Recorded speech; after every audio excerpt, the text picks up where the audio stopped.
هاتف بتصميم مميز، أنيق، بسيط، يحمل عتادا قويا في قلبه مع أداء قوي لمنظومة التصوير. إنه ريدمي نوت 13. هذا كان انطباعنا الأولي عن الهاتف، واليوم نقدم لكم رأينا التفصيلي فيه في حلقة جديدة من رأي رقمي. أهلا بكم.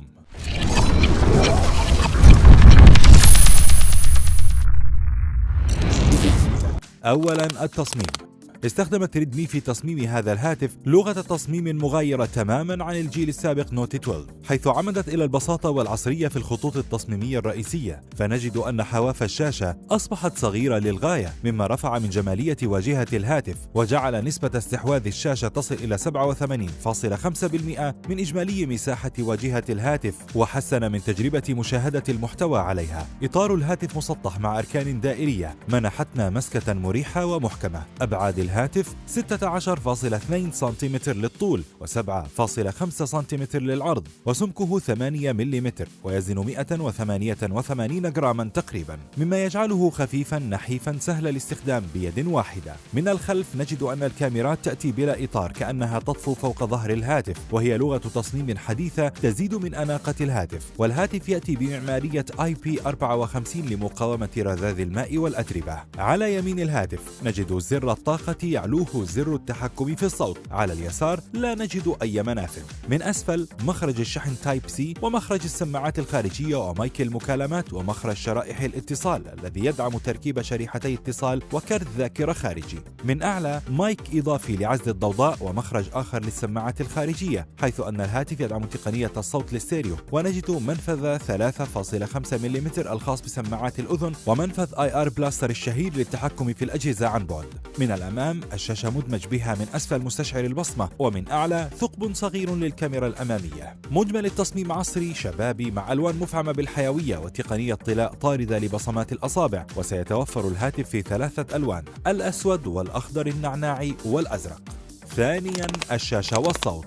دعمت ريدمي هاتفها بشاشة من نوع سوبر أموليد بمقاس 6.67 إنش بجودة فول اتش دي بلس ودقة 1080 في 2400 مع معدل كثافة بكسلات 395 بكسل لكل إنش، وتدعم معدل التحديث 120 هرتز، وأقصى سطوع لها يصل حتى 1800 شمعة. أتاح لنا رؤية واضحة إلى حد كبير في ضوء الشمس المباشر. طبقة الحماية هنا تأتي من نوع كورنينج غوريلا جلاس من الجيل الثالث، وهو ما كان مخيبا لآمالنا نوعا ما، حيث كنا ننتظرها من الجيل الخامس. قدمت لنا الشاشة مشاهد مشبعة بالألوان مع توازن دقيق فيها، بحيث لم نلاحظ طغيان لون على الآخر كما كنا نلاحظ أحيانا، بالإضافة إلى أن معدل التحديث العالي منحنا سلاسة كبيرة في التصفح. التجربة الصوتية كانت مميزة بفضل تقنية الصوت الستيريو وتقنية دولبي أتموس، مما منحنا طبقات صوتية غنية مع وضوح في التفاصيل الصوتية حتى من أعلى درجات الصوت. الهاتف أموليد بمقاس 6.78 إنش بدقة. ثالثا،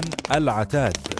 القلب النابض للنوت 13 يأتي من كوالكوم، وهو سناب دراجون 685 ثماني الأنوية مع معالج رسوميات أدرينو 610. تم الإعلان عنه في مارس 2023، ويتم تصنيعه ببناء 6 نانومتر، ويتميز باحتوائه على محرك عصبي من أجل الذكاء الاصطناعي، والذي يعمل على تحسين الأداء وتقليل استهلاك الطاقة، وهو ما يعزز تجربة المستخدم في الهواتف الذكية التي تستخدم هذا المعالج.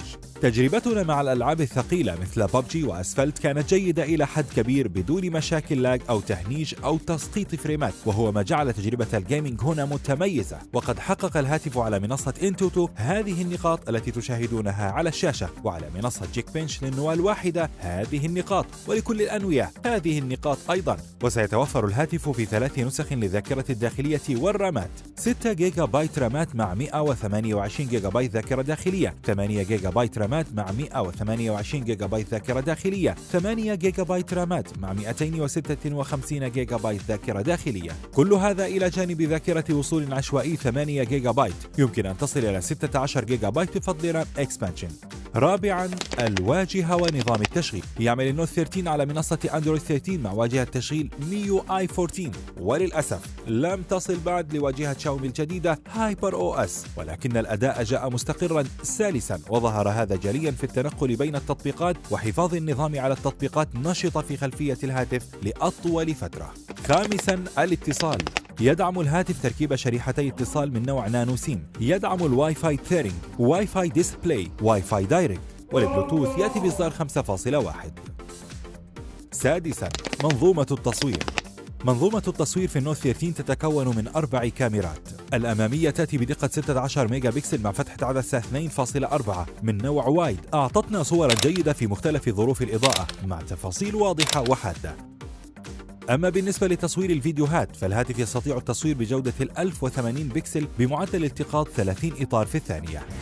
السلام عليكم، ودي كده تجربة تصوير بدقة 1080 مباشرة من تليفون ريدمي نوت 13، والصوت اللي حضراتكم سامعين دلوقتي طالع مباشرة من المايك بدون استخدام أي مايكات تسجيلية. من الخلف نجد 3 كاميرات، الأولى تأتي بدقة 108 ميجا بكسل بفتحة عدسة 1.8، والكاميرا الثانية بدقة 8 ميجا بكسل بفتحة عدسة 2.2، وهي الخاصة بالتصوير واسع الزاوية بزاوية كبيرة تصل إلى 120 درجة. أما الكاميرا الأخيرة فهي الخاصة بالعزل بدقة 2 ميجا بكسل بفتحة عدسة 2.4. أما بالنسبة لتصوير الفيديوهات فتستطيع تصوير الفيديوهات بجودة 1080 بكسل بمعدل التقاط 30 إطار في الثانية. أداء الكاميرات متوازن إلى حد كبير مع نسبة تعريض جيدة وتفاصيل حادة إلى حد ما وتشبع جيد بالضوء في مختلف ظروف الإضاءة الجيدة والمتوسطة. ولكن ليلا لم تكن الصور الأفضل، حيث كانت الصور ناعمة مع تشبع محدود بالضوء، ولكنها في ظل النطاق السعري للهاتف تقدم أداء منافسا للعديد من الهواتف الأخرى. سابعا، البطارية.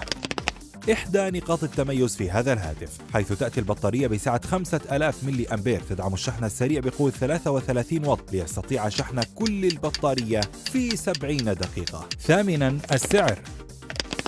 يتوفر الهاتف بسعر $270 أو 10,799 جنيها مصريا للنسخة 8 رامات مع 256 جيجا بايت ذاكرة داخلية. تاسعا، أعجبنا ولم يعجبنا. أعجبنا: 1. لغة تصميم الهاتف.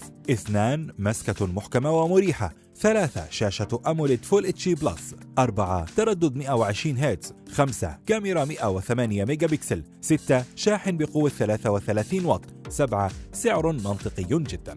لم يعجبنا: 1. لا يدعم تركيب شريحتي اتصال وكارت ذاكرة خارجي في نفس الوقت. 2. أداء منظومة التصوير ليس الأفضل. 3. لا يدعم تصوير الفيديو بدقة 4K. 4. كنا نتمنى معالجا أقوى. أخيرا، رأي رقمي. الهاتف يعبر بوضوح عن رؤية ريدمي المستقبلية لهذه العائلة، قدم لنا قيمة جيدة مقابل سعره، إلى جانب عدد كبير من المميزات التي كنا نجدها في فئات سعرية أعلى، مثل الشاشة الأموليد والتردد 120 هرتز والمعالج القوي والشاحن 33 واط، مع تطور لا بأس به في منظومة التقاط الصور من الهاتف، ولكن للأسف لا جديد في مجال تصوير الفيديوهات. هذا كان رأي رقمي بالريدمي نوت 13. أشكركم على المشاهدة، ولا تنسوا أن تدعمونا باللايك وأيضا فعلوا الجرس. إلى اللقاء.